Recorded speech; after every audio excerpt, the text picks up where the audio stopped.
प्रेम से बोलो सच्चिदानंद भगवान की जय, सतगुरुदेव महाराज की जय।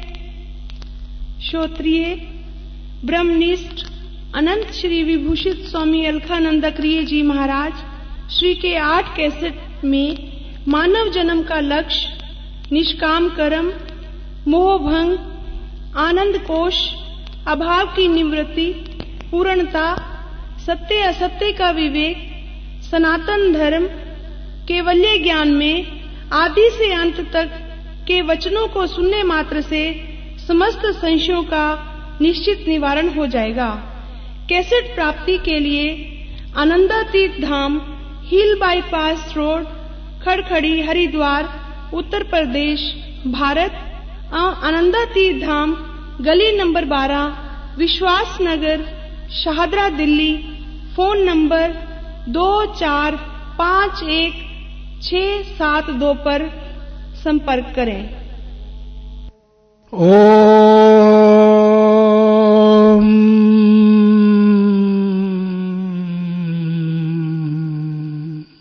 ओम का उच्चारण घंटा निनादवत करना चाहिए, जिससे कि प्राणी का अंतः स्थल में जो नसें आदि हैं वो सब खुल जाती हैं।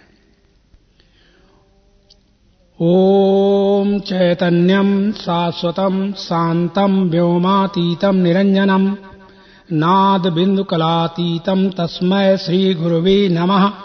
अज्ञान तिमिरांधस्य ज्ञानांजन शलाकया चक्षुरुन्मीलितं येन तस्मै श्री गुरुवे नमः। प्रेम से बोलो सच्चिदानंद भगवान की। 2 मिनट कीर्तन। जय सतगुरु दीन दयाल हरे,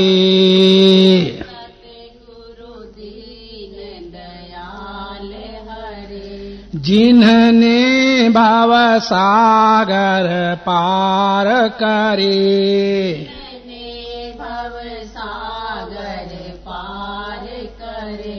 जब सुने ज्ञान के वचन भरे, जब सुने ज्ञान के वचन भरे, दुख देने वाले कष्ट टले, दुख देने वाले कष्ट टले।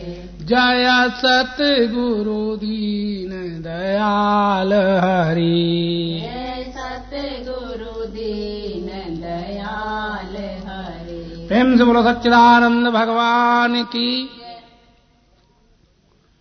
अर्चनीय, वंदनीय, प्रातः स्मरणीय, जगत नियंता की चरण शरण में विराजमान समुपस्थित संत समाज, मेरी ही आत्मा में विराजमान बंधुओं, माताओं और बच्चों, सौभाग्य से मनुष्य जन्म मिला।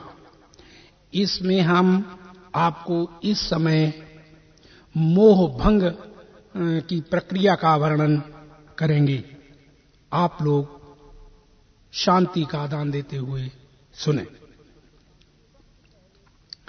सबसे पहले हमें ये समझना चाहिए, और जहां तक तुम्हारी मन बुद्धि दृष्टि जाती है वहां तक दृष्टि फैलाकर एक बात देखो कि ये सारी सृष्टि जैसी की तैसी, जहां की तहां, ये किसी मनुष्य ने बनाई है या किसी देवी देवता ने बनाई है या किसी और ने बनाई है।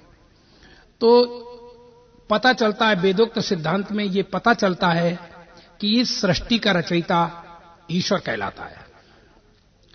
जो समस्त ऐश्वर्य को लिए हुए कंट्रोल में कंट्रोलर है, उसको ईश्वर कहते हैं। तो ईश्वर ने ये बनाई है, और कहां बनाई है? अपने अंतःकरण में उसने इन सारी सृष्टि को कल्पा है। इसलिए हम उसके अंतःकरण में कल्पने के नाते हम भी उसके अंतःकरण में आ गए हैं। माने स्वप्नवत उसने हमें अपने अंतःकरण में कल्प लिया है, और हमारे अंतःकरण के लिए ईश्वर का अंतःकरण हिरण्यगर्भ कहलाता है।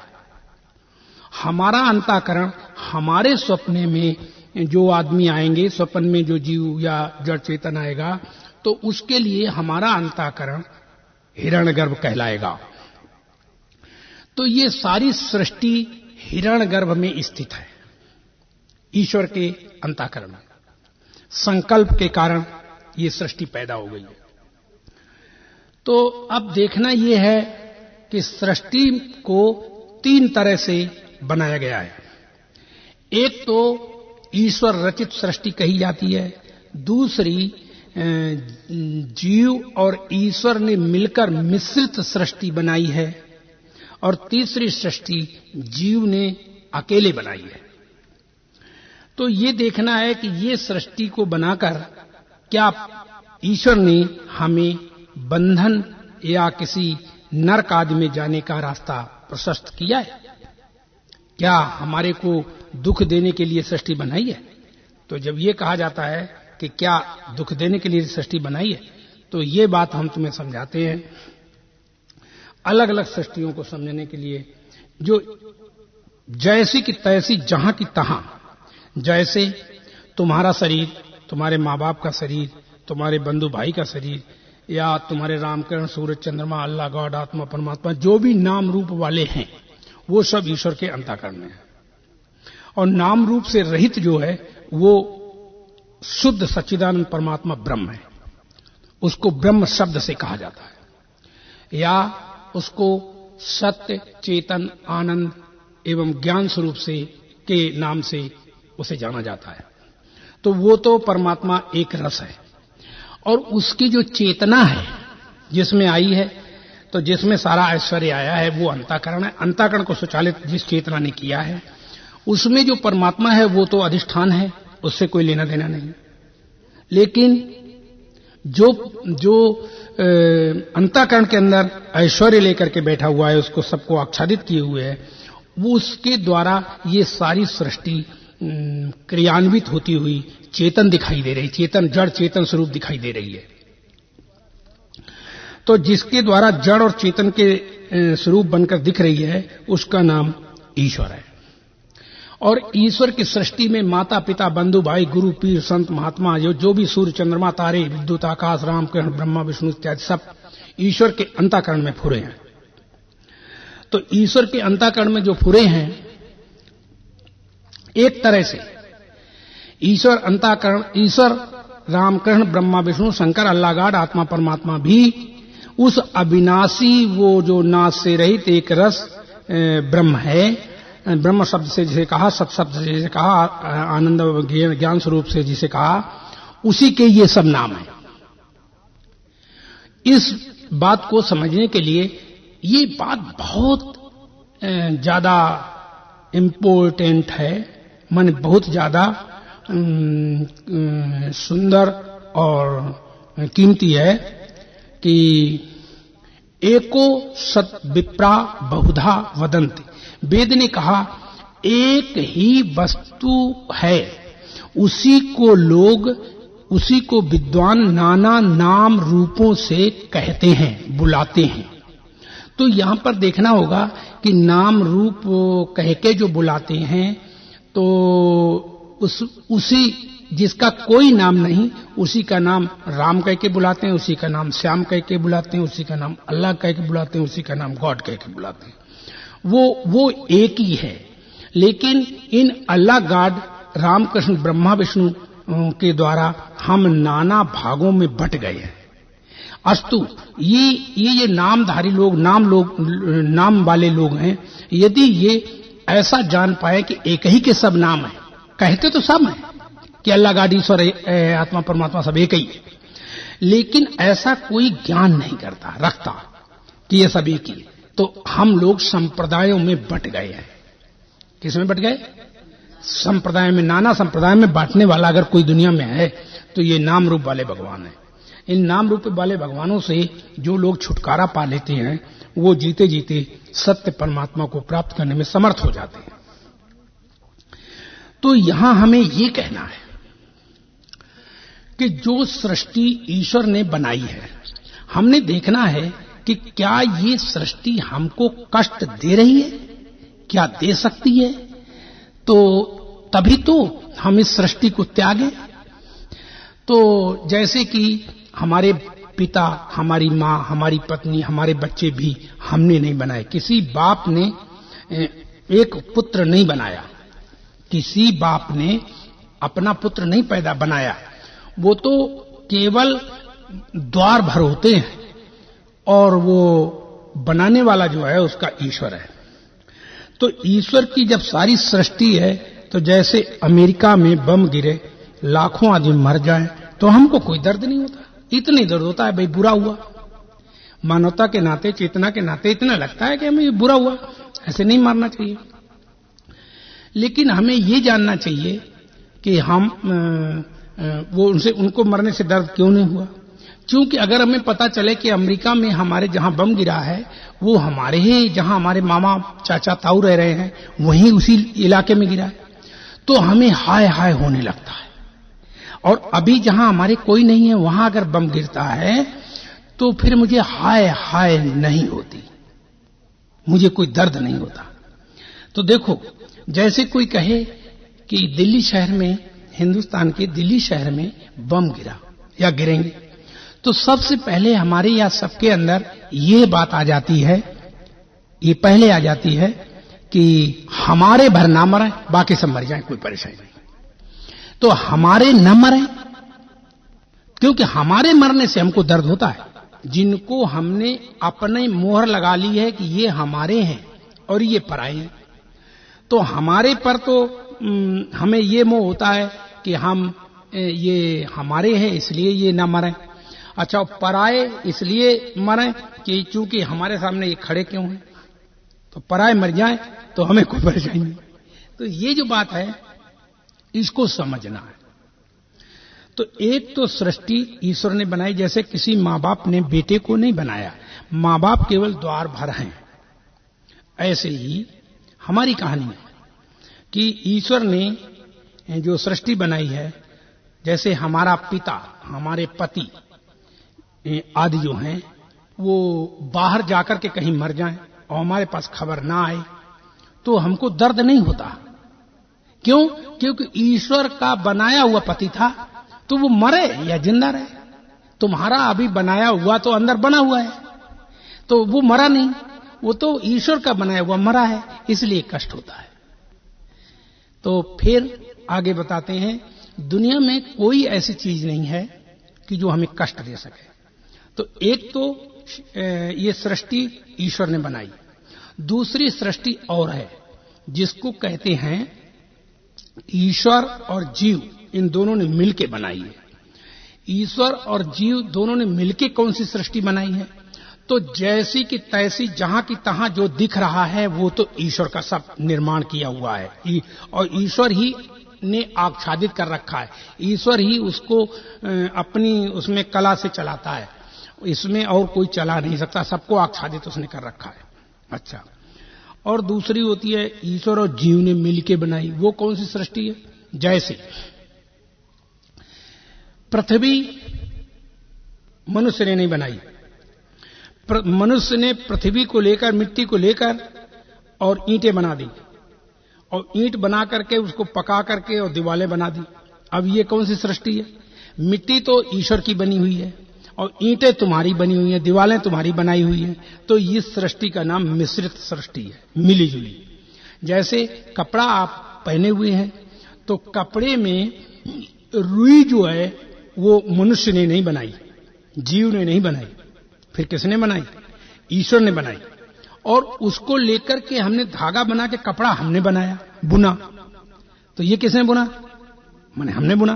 तो इसका मतलब है कि जीव जो है वो सृष्टि, कुछ सृष्टि तो जीव ने बनाई और कुछ सृष्टि इसमें ईश्वर की है।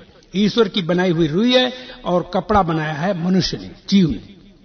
तो इसे मिश्रित सृष्टि कहते हैं। जैसे लौकी, तरोई, टिंडे इत्यादि सब्जियां जो हैं वो ईश्वर ने बनाई, तुमने कुछ नहीं बनाया उसमें। लेकिन छोल करके, मणियां करके, टुकड़े करके और फिर पकाई किसने? तुमने। तो अब पकी हुई सृष्टि कैसी है? मिश्रित, मिली जुली। मिली जुली जो सृष्टि है ये भी हमें पालती है, मिली जुली जो सृष्टि है ये भी हमें पालती है। जैसे मेरा बेटा ईश्वर ने बनाया, किसने? ईश्वर ने बनाया, लेकिन उसका नाम किसने रख दिया? बेटा, तुमने। तो कैसा हुआ? मिला जुला। कुछ कुछ भगवान का है और कुछ कुछ तुम्हारा है। तो तुम भगवान का मरे तो भगवान जब वो बाहर कहीं चला गया वहां मर गया और हमें पता नहीं, तो हमें कोई कष्ट नहीं, क्योंकि अभी हमारा जिंदा है जो हमने बनाया। और जब उसकी खबर आती है, और याद रखो, हमारा बाहर गया हुआ बेटा या बाहर गया हुआ पति या बाहर गया हुआ पिता मर गया तो हमको कष्ट नहीं देगा। और जब वहां से खबर आएगी कि अमुक मर गया है तब हमें कष्ट होगा। तो प्रश्न आता है कि क्या खबर आने से दर्द हो जाता है? नहीं, खबर आने से दर्द नहीं हुआ। फिर कैसे दर्द हुआ? वो तो पिता तो बनाया हुआ भगवान का था, ईश्वर का था, तो वो मरे या जिंदा रहे उससे तुम्हारा कोई लेना देना नहीं। तुमने अपनी ओर से उसे पिता माना है, पिता कहा है, तो पिता की वे एक फोटो तुमने अपने हृदय में बसाई है। तो पिता वहां मर गया है तो वो तो भगवान का बनाया और तुमने एक फोटो उसकी अपने अंदर बनाई है, तो अंदर वाली तुम्हारी जिंदा है, इसलिए तुम्हें कष्ट नहीं देता। और देखना, बाप बाहर गया है वो जिंदा है, मरा नहीं। धोखे से किसी ने फोन कर दिया शरारत से कि तुम्हारा बाप मर गया है और अमुक जगह पर एक्सीडेंट हो गया, पड़ा है, तो ये सुनते ही वो बाप तो जिंदा है और उसे कोई एक्सीडेंट भी नहीं हुआ, धोखे से झूठी खबर दे दी है। लेकिन उसकी झूठी खबर से कौन मरेगा? तुम्हारे अंदर वाली जो उसकी आकृति है बसी हुई, वो आकृति मरेगी और तुम्हें कष्ट देगी, तुम्हें कष्ट देगी। इसलिए तुम्हें समझाते हैं कि दूसरी बनी हुई सृष्टि जैसे टिंडा तरोई वगैरह, तो ये सब ईश्वर और जीव रचित है, तो ये हमें पालते हैं। जैसे ये मकान ईश्वर की बनाई हुई मिट्टी है इसमें, और दीवारें आज तुमने बना ली, तो ये तुम्हें पालती है, ये कष्ट नहीं देती।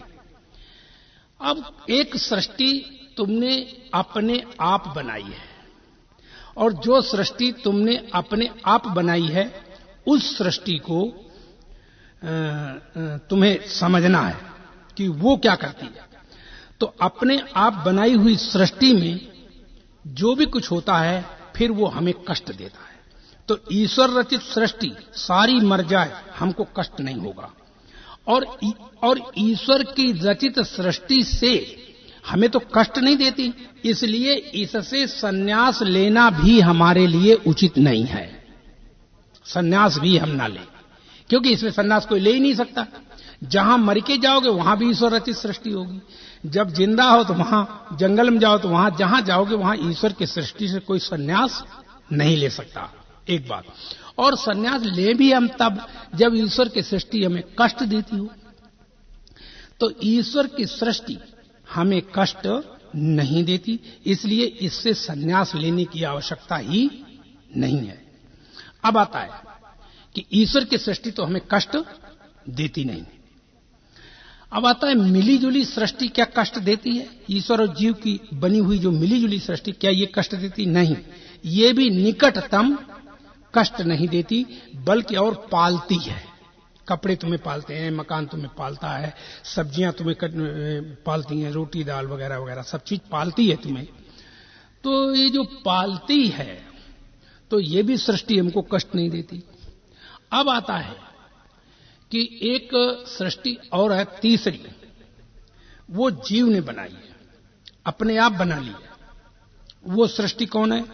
वो सृष्टि है, जैसे मैंने तुम्हें बताया कि एक व्यक्ति के यहां मैं भोजन खाने गया, तो भोजन खाने गया तो वहां कुछ लोग बाहर आ रहे हैं, कुछ लोग भीतर जा रहे हैं, कुछ लोग ऐसे चहल पहल है उसके घर में।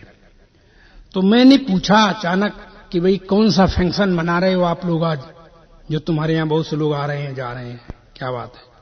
तो एक व्यक्ति बोला कि महाराज हमारे अमेरिका से आज 2 बजे के प्लेन से, हवाई जहाज से नानी नाना अमेरिका से आ रहे हैं, उनको लेने के लिए हम जाएंगे, सब लोग तैयारी कर रहे हैं। तो एक व्यक्ति बोला कि महाराज हमारे मामा मामी आ रहे हैं, मैं उनको लेने जाऊंगा। एक बोला चाचा चाची महाराज हमारे आ रहे हैं, उनको हम लेने जाएंगे। तो एक बोला माता पिता आ रहे हैं महाराज, उनको हम लेने जाएंगे। एक बोला भाई और भावज आ रहे हैं, उनको लेने जाएंगे। तो हमने कहा कि ये बताओ कि सारा हवाई जहाज ही तुमने बुक करा रखा है, इतने सारे आदमी आ रहे हैं।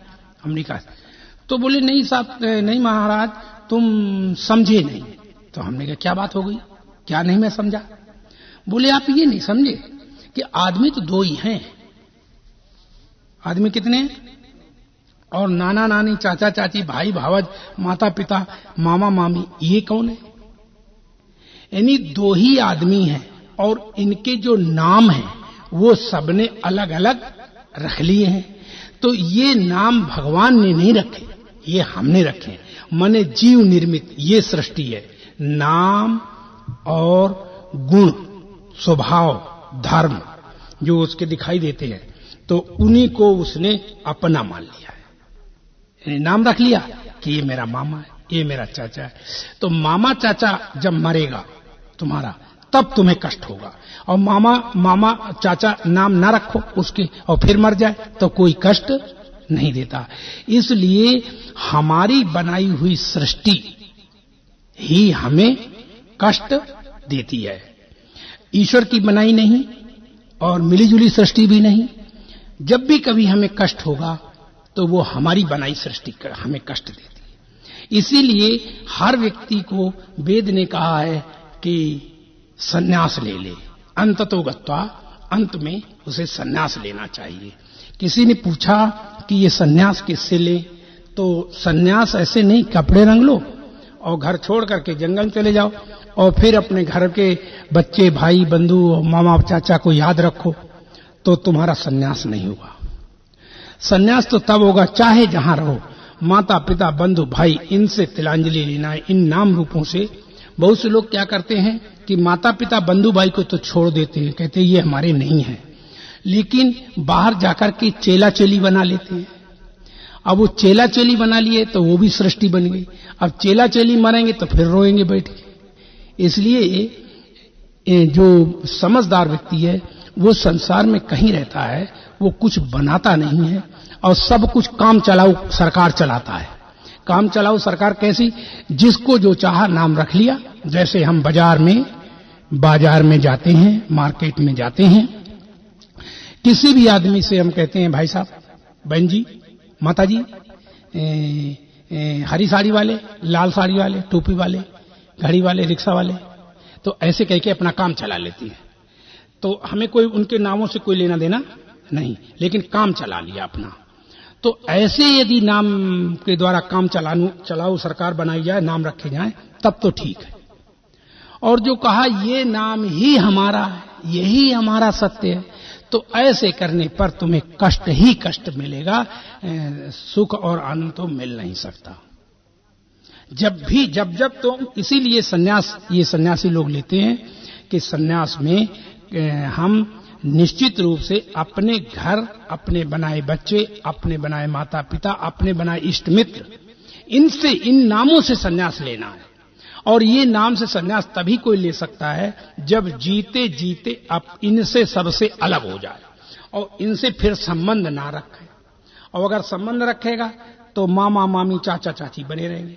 इसीलिए हम अपने लोगों को ये शिक्षा देते हैं, ये दीक्षा देते हैं कि याद रखो, संसार में चाहे जहां जाओ तो कभी बहन और माता और बहन और भाई, इन तीन शब्दों से अलग कोई रिश्ता दुनिया में नहीं चलाना।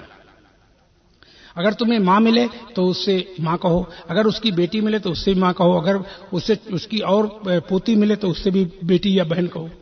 तो ये नहीं कभी कहना चाहिए सबको माँ ही माँ चिल्लाना चाहिए, बस एक ही शब्द संबोधन करो, तो फिर तो गाड़ी चल जाएगी। और जैसे तुमसे कहा कि बहन जी, तो तुम्हारा जो लड़का है उससे वो कहेगा भाई, और फिर उसकी पत्नी से कहेगा भाभी। तो ऐसा जो रिश्ता है वो तुम्हें बंधन में डाल देगा। तो सन्यास में एक ही नाम से काम चल जाता है। बहन कह लो, अगर ज्यादा छोटी तो बहन कह लो, बराबर की हो बहन कह लो, और नहीं तो सबको माँ कहो, क्योंकि जो ये सब स्त्रियां हैं वो देवियां हैं हमारे यहाँ, और देवी जो हैं वो हमारे यहाँ माँ कहलाती हैं। तो आज पैदा हुई वो भी माँ है, और हमारे बराबर की वो भी माँ है, और हमसे बड़ी भी है वो भी माँ है।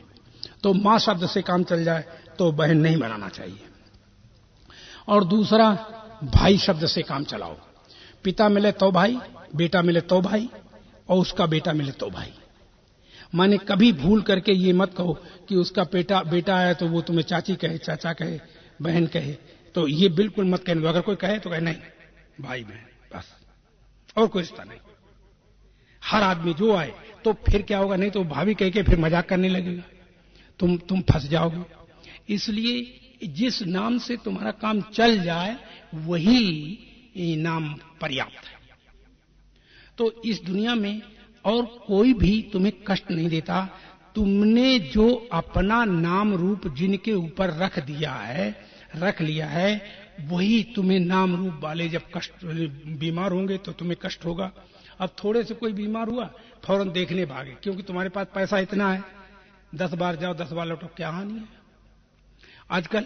नहीं तो कोई आदमी कभी चिट्ठी से, फोन से पता चल जाता है, तो फिर मत जाओ, लेकिन नहीं मानते, कहते हो तो जाना ही पड़ेगा।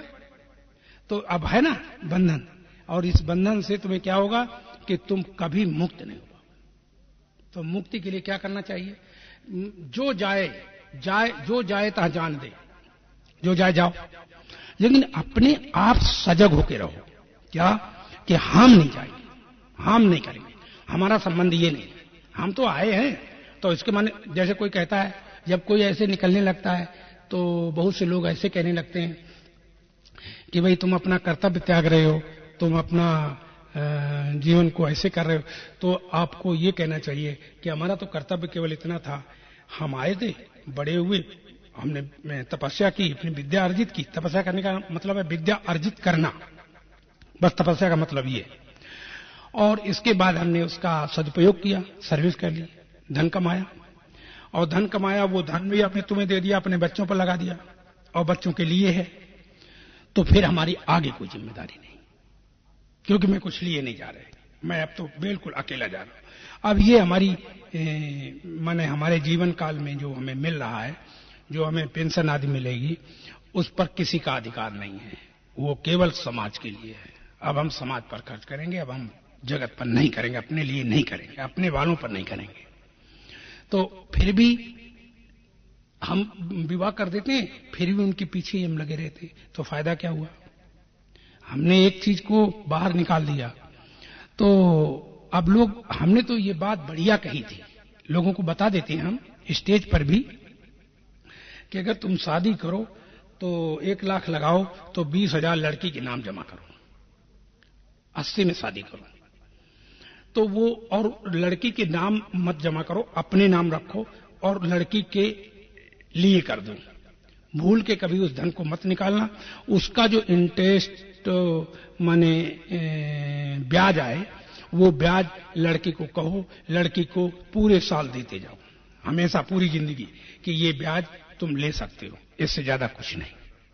और बस हमारा काम खत्म हो गया, हमारा तो यानी काम ही खत्म हो गया।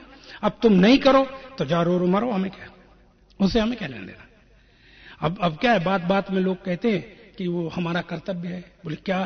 कि भाई फला लड़की के यहाँ फला काम है, अब हमें करना है, फला भाई के यहाँ ये काम है, फला भाभी के यहाँ ये काम है, भला अरे तो अब जिंदगी भर तो तुमने भाई भाभी और गुरु और पीर संत महात्मा बनाए, उनके ये काम, तो तुम फंसे रहे जिंदगी में।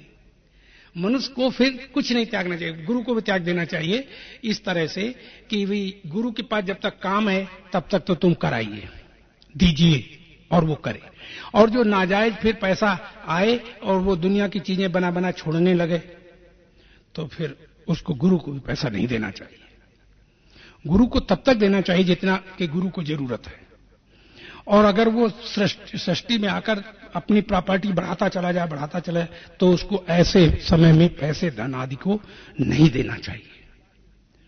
हमारे यहां तो ये बात तुलसीदास ने लिखी है रामायण में कि हारयसी से धन शोक न हरई, सो गुरु घोर नरक महापरई। ऐसे लिखा कि शिष्य को तो बना ले और शिष्य के धन को दक्षिणा में लेता रहे, और उसके शिष्य के शोक को दूर ना करे। और शोक तब दूर होगा जब तुम मोह के जाल से किसी को निकाल दोगे। और जब तक मोह में फंसाओगे, लड़के रहो, बेटी में रहो, चाची में रहो, चाचा में रहो, कहो कि हम मोह से पार हो जाएं, दलदल से पार हो जाएं, तो नहीं हो सकते। इसलिए लड़के, नाती, पोते सबके लिए हमारा कर्तव्य है क्या, जितना हो सके हम सबको बराबर करते चलें, और जब कर दें तो फिर हमारा कोई काम कर्तव्य नहीं। बचा लें, कुछ बचा के उनको रख दें और उसका इंटरेस्ट उसको अपने सौंप दें कि तुम इतना पैसा इसमें से निकालते रहना साल में, अब हमारा कोई काम नहीं। कुछ लोग कहते हैं कि 1 साल तो देना ही पड़ेगा, 1 साल तो करना ही पड़ेगा। तो ये सब तुम्हारी अपना जीवन है, चाहे जैसे करो, क्योंकि तुम्हारे पास है इसलिए कर रहे हो। जो लोग जिनके पास नहीं होता, क्या वो अपने लड़के बच्चे नहीं पालते, परंतु वो भी संसार में जितना हो सकता है वो भी पत्रम पुष्पम फलम तोयम कुछ न कुछ जाकर दे आते हैं, बस ठीक है।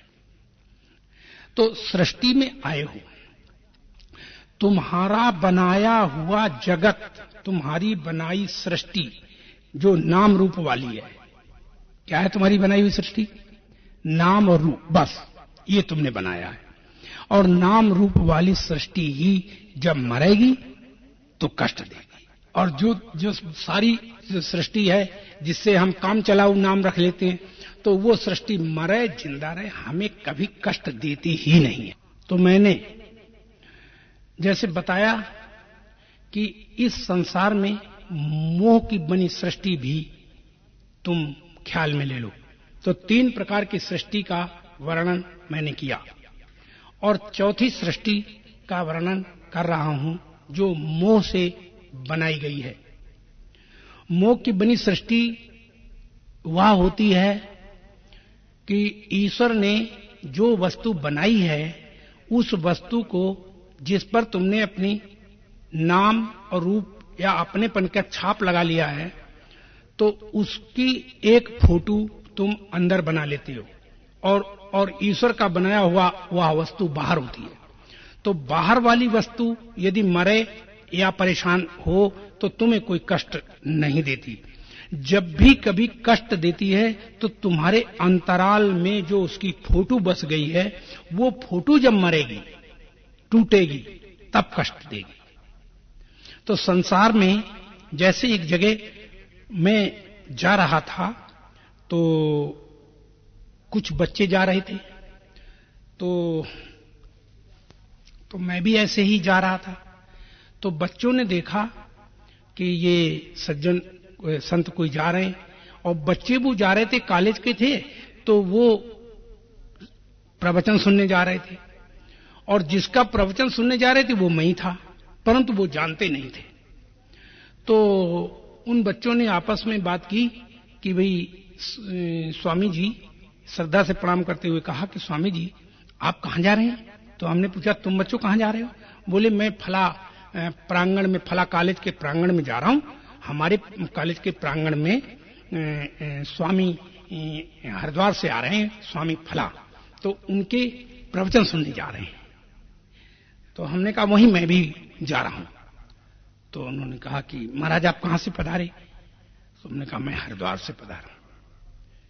तो बोले हरिद्वार, तो आपका शुभ नाम? तो हमने बताया कि मेरा अमुक नाम। अरे सब पैर पड़ने लगे, अरे महाराज माफ करो, मुझे क्षमा करो महाराज, मैं जानता नहीं था, मुझसे भूल हो गई। तो मैंने कहा नहीं, ये बात समझने योग्य है। बोले क्या? देखो, जो मैं तुम्हारे सामने ईश्वर का बनाया हुआ था, तो मैं तो कष्ट दे नहीं रहा था तुम्हें। अब तुमने हमारी सुन के फोटो अपने अंदर बनाई थी कि फला संत कोई आ रहे हैं, उनके प्रवचन सुनने जा रहे हैं, तो मेरी फोटो कल्पना से तुमने अपने अंदर बनाई थी। तो असली फोटो जब सामने तुम्हारे आ गई, तो तुम्हारी नकली फोटो जो बनाई थी तुमने, वो मिट गई, तो तुम्हें कष्ट दे रही है। कौन सी फोटो ने कष्ट दिया? जब असली फोटो सामने आई तो नकली फोटो टूट गई, अंदर टूट गई, तो इसलिए अब तुम्हें कष्ट दे रही है। तो वो नकली जो फोटो अंदर लोग बना लेते हैं, वो नकली फोटो ही मोह का बना हुआ संसार कहलाता है। देख लो, तुम अपना घर तुम्हारे हृदय में बसा हुआ है, तुम्हारे यहाँ सोफा सेट, और तुम्हारे यहाँ डाइनिंग टेबल, और तुम्हारे यहाँ वो फ्रिज, टेलीविजन, वे सब तुम्हारे हृदय में बसे हैं। अभी हम दूसरे तरह का टेलीविजन दिखाएं तो तुम कहोगे ये हमारा नहीं है, ये हमारा नहीं। क्यों कि तुम अपने अंदर से बसाए हुए से मिलाओगे, वो मिलेगा नहीं, तो तुम कहोगे ये हमारे नहीं है, ये हमारे नहीं है। तो हम ये बात कह रहे थे कि एक तो संसार, एक तो पति बाहर है जो भगवान ने बनाया है, वो तो तुम्हारे लिए दिया है, तुम्हारे लिए है पर तुम्हारा नहीं है।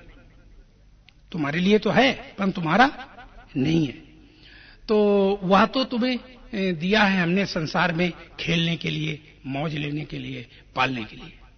लेकिन एक संसार और है, एक संसार है जो तुम ने उसकी फोटो अपने आप अंदर बना ली है।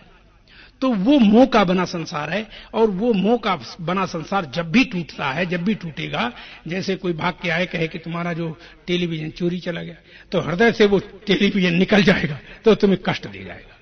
है कहे कि टेलीविजन तुम्हारा टूट गया, तो सुनते ही तुम्हारे हृदय में जो बसा हुआ टेलीविजन टूट जाएगा, तो फिर तुम्हें कष्ट देगा। तो बाहर वाला टेलीविजन कष्ट नहीं देगा, जब भी अंतराल वाला देगा। इसलिए हमारे यहाँ ऋषियों ने क्या कहा, ऋषि कहते हैं कि भूल करके, सन्यास क्या है, बोले क्या, बोले भूल करके अपनी आकृति ऐसी मत बनाओ जो कोई तुम्हें अंदर धारण कर ले। तो जिसके हृदय में जाके तुम बस जाओगे तो उसको तुम कष्ट दोगे। और कभी भूल कर दूसरे की फोटो अपने अंदर मत बसाओ। तो इनसे दोनों से सन्यास जो ले लेता है वो जिंदा जिंदा दुनिया में उसे कोई दुखी सुखी नहीं कर सकता, वो मोह के जाल से मुक्त होता है। किसी की फोटो हृदय में धारण नहीं करना चाहिए। किसी की आकृति को अपने हृदय में धारण करोगे तो कष्ट पाओगे। और कभी कभी लोग अपने शरीर को इतना ज्यादा सुंदर और स्वच्छ बना लेते हैं, सुंदर बना लेते हैं। तो जिनको सुंदर बना लेते हैं और स्वच्छ बना लेते हैं, तो उनकी आकृति कोई बसा लेता है। और उनकी, क्योंकि उसने टीका पता लगाया और लीपापोती की और वो सुंदर लगने लगा। था तो वो अपनी तरह, लेकिन तुम उसने ऐसे लगा लोगों को वो बढ़िया दिखाई देने लगा, तो तुम किसी के अंदर हृदय में जाके बैठ गए। वो किसी को अच्छा लगा, बस अब तुम कष्ट दोगे किसी को। इसलिए सन्यास उसे कहते। तभी तो हमारे यहाँ सन्यासियों को देखा होगा कि अक्सर जटा जूटे संशोभितम, जटा जूट रखाए होते हैं। और हमारे सन्यासियों को रोका जाता है तेल भी नहीं लगाओ, हमारे सन्यासियों को रोका जाता है साबुन भी मत लगाओ, हमारे सन्यासियों को रोका जाता है ऐसा कुछ नहीं कर सकते आप, जैसी स्थिति है उसी में जियो। ऐसी सन्यास की स्थिति कि ताकि तुम्हें कोई अच्छा रूप न जान पाए और अपने अंदर न बसा पाए, तो तुम उसको कष्ट नहीं दोगे। और अगर तुमने किसी की बसा ली तो फिर तुम्हें कष्ट होगा। इसलिए किसी की स्वरूप को से, दोनों स्वरूपों से अलग होना सन्यास है। माने दुखों से छूटना। सन्यास का मतलब है दुखों से छूटना, दुखों से छूट जाओगे। और जो लोग ऐसा नहीं करते, कहते महाराज जब सब भगवान है तो हमारा लड़का भी भगवान है, तो फिर लड़कों के बच्चों को क्यों नहीं पालें जब उन्हें भगवान पालें। तो याद रखो, वो लड़के बच्चे तुम्हें रुला रुला मार डालेंगे और तुम मर जाओगे अज्ञान में। ये लड़के बच्चे भगवान नहीं है। क्यों कि तुम्हें जब लड़के बच्चों को पालोगे तो जब तुम्हें कष्ट होगा अपने लड़के बच्चे दिखाई देंगे, भगवान नहीं दिखाई देगा। भगवान और चीज है। जो भगवान के लिए सबको पालता है तो उसे भगवान दिखाई देता है, और जो जन समूह के लिए कुछ करता है तो उसको जन समूह दिखाई देता है, भगवान दिखाई नहीं देता। तो इसलिए सन्यास का मतलब है कि किसी के अंदर ना बैठो और किसी को मत बिठाओ। इन दोनों से सन्यास ले लो तो इस दुनिया में कष्टों से तुम परे रह जाओगे, कोई बंधन में तुम्हें नहीं डाल पाएगा। तो जैसे एक दृष्टांत और है, एक दृष्टांत है। जैसे एक बुढ़िया बैठी थी, तो बुढ़िया बैठी थी तो वो भागते हुए कोई व्यक्ति आया बुढ़िया के पास और कहा तुम्हारा लड़का जो है फला चौराहे पर एक्सीडेंट हो गया है उसका, वो वहां पड़ा है, उसे उठा लो। तो बुढ़िया एकदम चीखी और रोती हुई भागी और सबसे कह रही जल्दी आओ जल्दी आओ जल्दी आओ, भागती जा रही, जल्दी आओ, भागती जा रही, रोती जा रही, भागती जा रही। जब वहां उस लड़के के पास पहुंची तो देखा कि हमारा लड़का ही नहीं है। तो बोलो अब रोएगी? तो अब कौन से लड़का मरा था उसका? अंदर वाला मरा था, तो तब रोई थी। और जब असली देखा कि वहां हमारा है ही नहीं तो फिर रोना बंद हो गया, रोना है ही नहीं। इसलिए सृष्टि में कोई भी आदमी कहीं रोता न देखा नहीं गया दूसरे के लिए। जब भी वो रोता है अपने बनाई हुई सृष्टि के लिए रोता है। और ये वो जान नहीं पाता कि हमें क्या जानना चाहिए, क्या करना चाहिए। क्या करता है, बस राम राम श्याम श्याम चिल्लाता है। जब कोई मरा तो भगवान भगवान चिल्ला रहा है कि कृपा करो महाराज, और जब नहीं कोई मरा तो फिर भगवान भगवान चिल्ला। तो पागल, ऐसे लोग पागल होते हैं कि जो दूसरे के सहारे पर जीते हैं। ये मनुष्य जन्म है, ये मनुष्य जन्म मिला है तुम्हें। देखो इसमें तुलसीदास ने लिखा है, पिपराधीनता दुख महा सुख जग में स्वाधीन, और तुलसी सब सुख होते हैं अपने ही आधीन। एक जगह तुलसीदास ने रामायण में कहा है कि करी विचार देखो मन माही, पराधीन स्वप्न सुख नाही। विचार करके देख लो, पराधीन जब तुम हो जाओ, किसी के अधीन होकर जियोगे तो स्वप्न में सुख नहीं पाओगे। तो पराधीन स्वप्न सुख नाही, और करी विचार देखो मन माही। मन में विचार करके देख लो, ये निश्चित बात है कि तुम्हें कभी सुख नहीं मिलेगा। पराधीनता दुख महासुख जग में स्वाधीन। दुनिया में सबसे बड़ा सुख कौन है? स्वाधीन होना। स्वाधीन होना माने स्वतंत्र होना। स्वतंत्र का मतलब ये नहीं है, बहुत से लोग होते हैं अपने पति से स्वतंत्र हो गए तो दूसरे आदमी के पास चली गए तो बोले हम तो स्वतंत्र हैं, फिर तीसरे के पास चले हम तो स्वतंत्र हैं। ये स्वतंत्रता नहीं, तुम तो इंद्रियों के गुलाम बने। वो आदमी जो है वो इंद्रियों का गुलाम है। वो किसी स्वाद, जिसके यहाँ भोजन नहीं मिला, अच्छी चीजें नहीं मिली तो वो दूसरे के यहाँ चला गया, तो वो तो इंद्रियों के बसीभूत चला गया, वो स्वाधीन नहीं हुआ। स्वाधीन उसे कहते हैं मन चिल्लाता रहे बाहर में जाए, हमें क्या, हमने अपनी मौज से रहना है। तो हमारी मौज केवल हमारी स्वतंत्रता है। हम किसी इंद्रियों के, मन के, बुद्धि के, किसी के हम अधीन नहीं हैं। तब हम संसार में जीते जीते मुक्त हैं। और जो लोग, मुक्ति और क्या है? मुक्ति और कुछ नहीं, तमाम कष्टों से छूटना मुक्ति है। और परमानंद का ज्ञान कर लेना, परमानंद को जान लेना, परमानंद को प्राप्त कर लेना, अपने स्वरूप को जानना, ये मुक्ति कहलाती है। कि मुक्ति क्या है? कि परमानंद स्वरूप हमारा स्वरूप है, और जो सृष्टि में जो संसार जो दिख रहा है ये हमारा स्वरूप नहीं है, क्योंकि ये स्वरूप है ही नहीं। हमारे स्वरूप की कल्पना में ये सब दिख रहे हैं। जैसे अपने बच्चे को एक बार क्या हुआ था, एक राजा का लड़का था, तो जब वो लड़का बड़ा हुआ, 10वीं क्लास या 8वीं क्लास में चला गया, तो उसने एक रोल एक स्त्री का किया, तो उसको स्त्री बनाया गया, उस लड़के को। तो स्त्री बनाया गया, तो स्त्री बनके उसने जो अपना रूप फोटो खिंचाई, तो वो फोटो खिंचाई, कोई बात नहीं, और वो रोल किया उसने, नाचने कूदने का, हंसने खेलने का, जो भी ड्रामा में। तो वो फोटो जो थी लेकर के मां ने अपने बक्से में रख दी। राजा का लड़का था। तो राजा का लड़का जब बड़ा हुआ तो ये कहा गया कि भाई तू ऐसा कर कि अब तेरी शादी की जाए। तो उसके सामने तमाम लड़कियों की फोटो लाई जाती रही कि देखो ये फला राजा की लड़की है, ये इतनी पढ़ी लिखी, इतनी सुंदर है, इतनी सुशील है। तो वो सबको इनकार करता था, ये लड़की ठीक नहीं है, ये लड़की ठीक नहीं है, ये लड़की हमें पास नहीं है। एक दिन दैवयोग से मां के बक्से को उसने खोला और बक्से में वो फोटो दिखी। तो वो फोटो जो देखी तो वो तो थी तो उसी की, परंतु वो जानता नहीं। तो वो बोला कि मां हम इस लड़की से शादी करना चाहते हैं, ये लड़की बढ़िया है। तो मां मुस्कुराई, बेटा ये फोटो जो है ये तुम्हारी है, तुम बेवकूफ हो, मूर्ख हो कि जो अपने रूप पर पैदा हो गए हो। ये कोई लड़की नहीं है, ये तुम ही हो।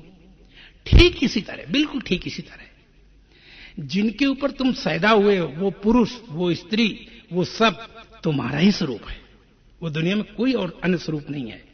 जैसे हम तुम्हें एक बात दिखाएं कि इस सृष्टि में सारे रूप किसी दूसरे के नहीं है, सब तुम्हारे रूप है। कैसे कि तुम अब सारे रूपों को अपनी आंख बंद कर लो, लाओ कोई रूप अपने सामने करो तो कोई रूप नहीं आएगा। अब देखो आंख खोलो तो सारे रूप दिखाई देने लगे। तो तुम्हारे अंदर से सारी सृष्टि निकल आई। ये बाहर है ही नहीं।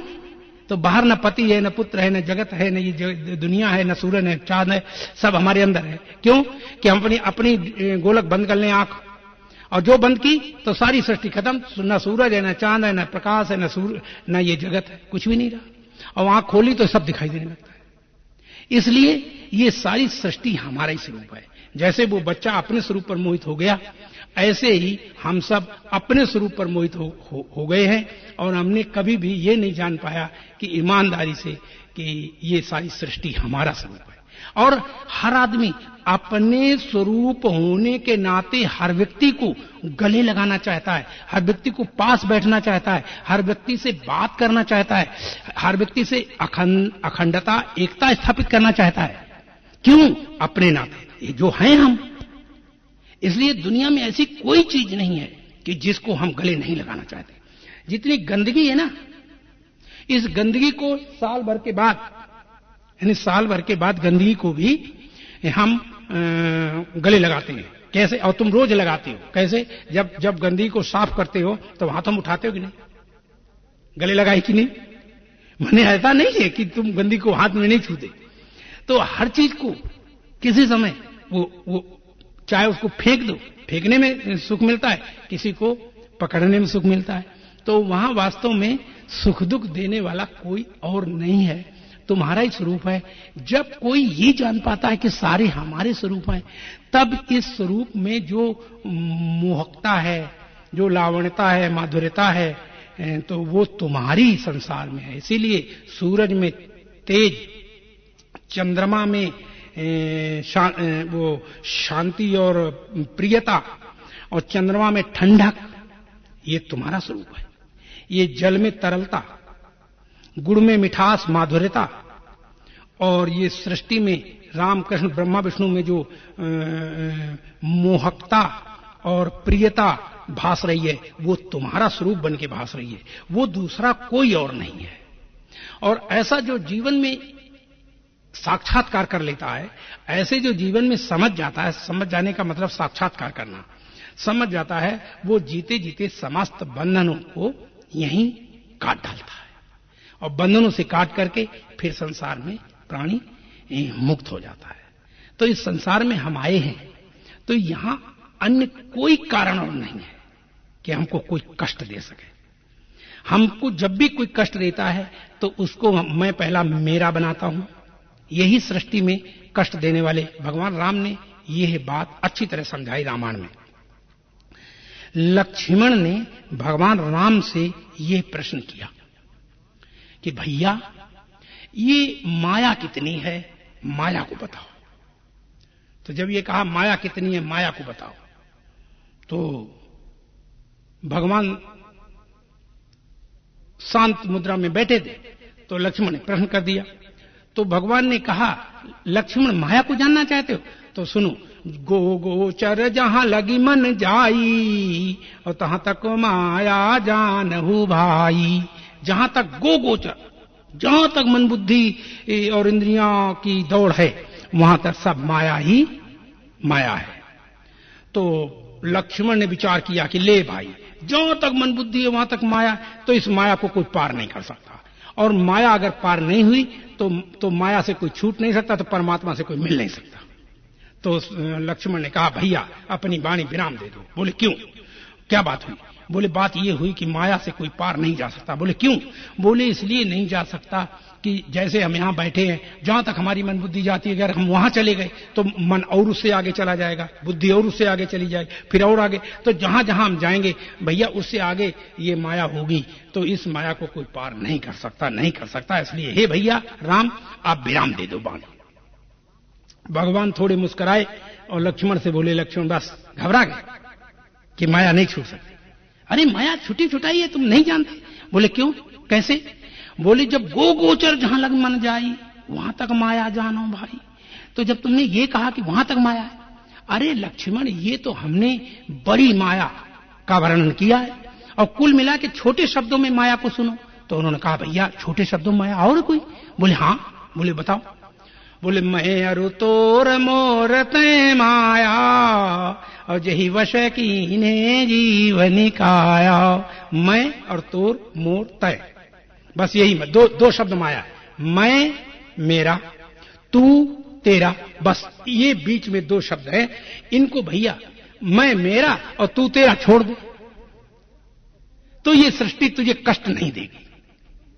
ये सृष्टि जब कष्ट देती है जब तुम उसे मेरा बनाते हो या उसके तुम बनते हो और फिर उसमें कोई खराबी आती तो तुम्हें कष्ट देगी। तो मेरा और तेरा दो शब्द हटा दो तो सृष्टि में माया अपने आप साफ हो जाती है। माया कुछ नहीं है, तेरा और मेरे शब्द से कही जाने वाली ये माया है। और तेरे मेरे से को बाध करके जो आदमी सृष्टि में जीता है वो माया से परे होकर जीता है। तो सृष्टि में क्या करो, तेरा मेरा का से सन्यास लो। सन्यास किससे लेना है?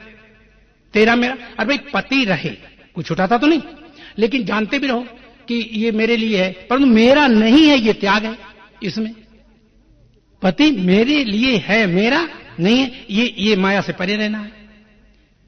पुत्र मेरे लिए है परंतु मेरा, ये शरीर मेरे लिए है परंतु मेरा नहीं है। तो इस तरह से जब तुम रहोगे तो इस सृष्टि में तुम निश्चित जीते जीते पार होने की व्यवस्था में आ जाओगे और ये व्यवस्था तुम्हारे लिए पर्याप्त है।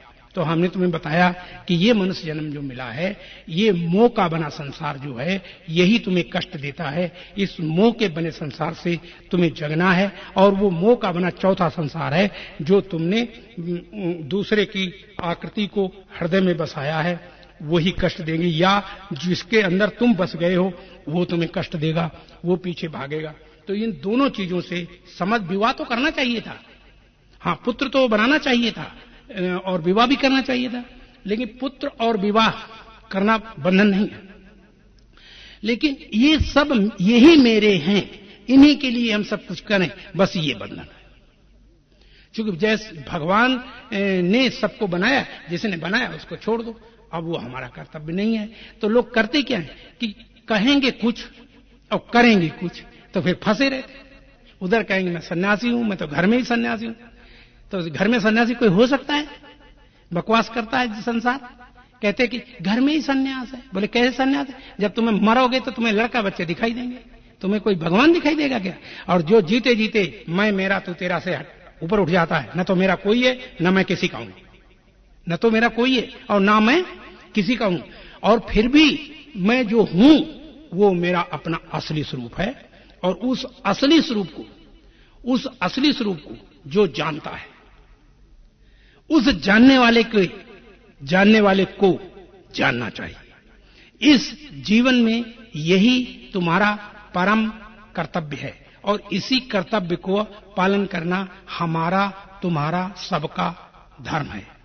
इन्हीं शब्दों के साथ हम इस वक्त वाणी को विराम देंगे।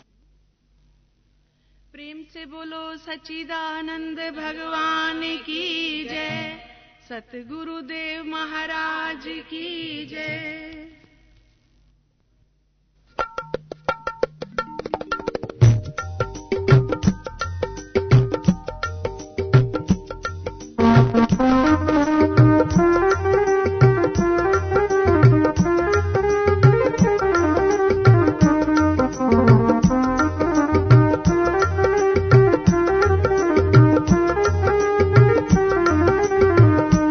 देखा दुनिया का झूठा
ही चूके, बालापन की समझ के गुजर ही चूके।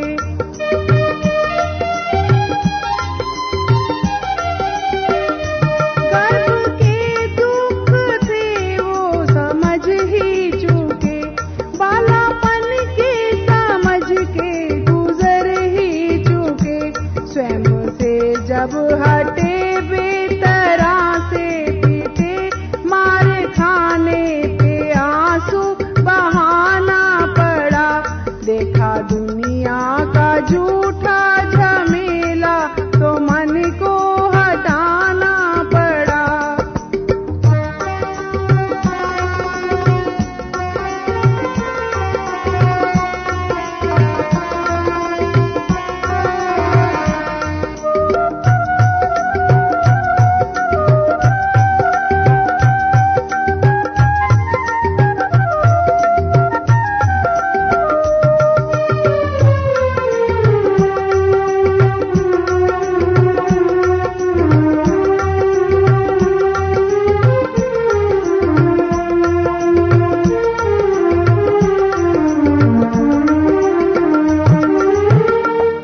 फंस गए प्रेमियों की बुरी चाल में, उम्र खोई विषय के बुरे ख्याल में।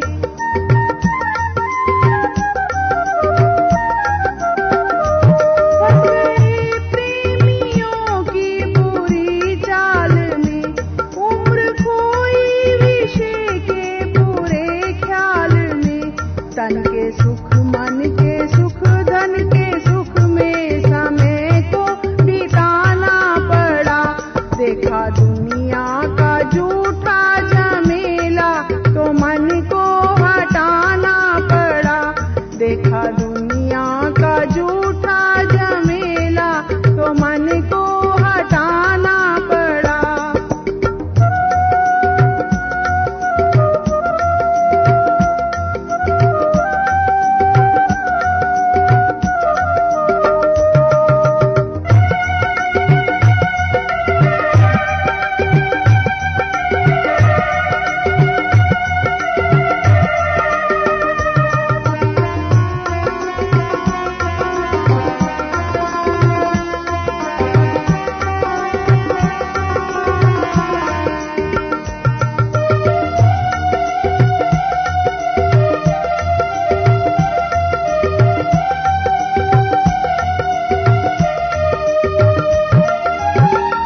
मात पितु सुत परिवार अपना लिया, मोह में फंस करके धोखा लिया।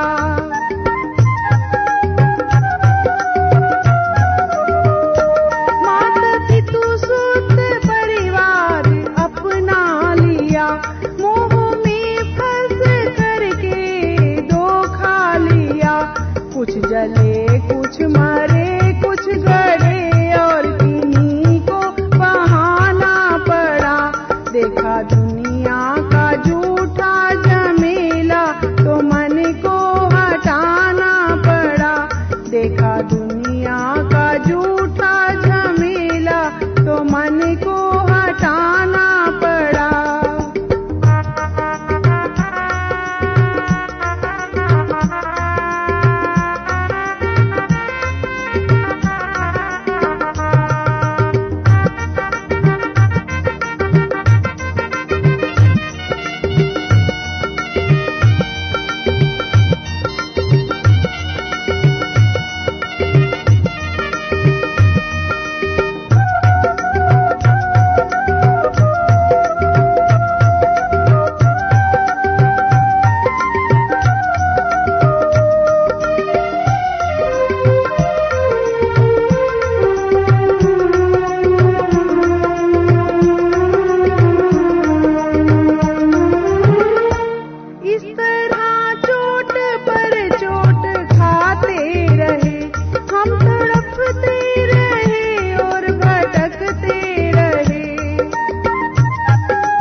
ब्रह्म है गर्भ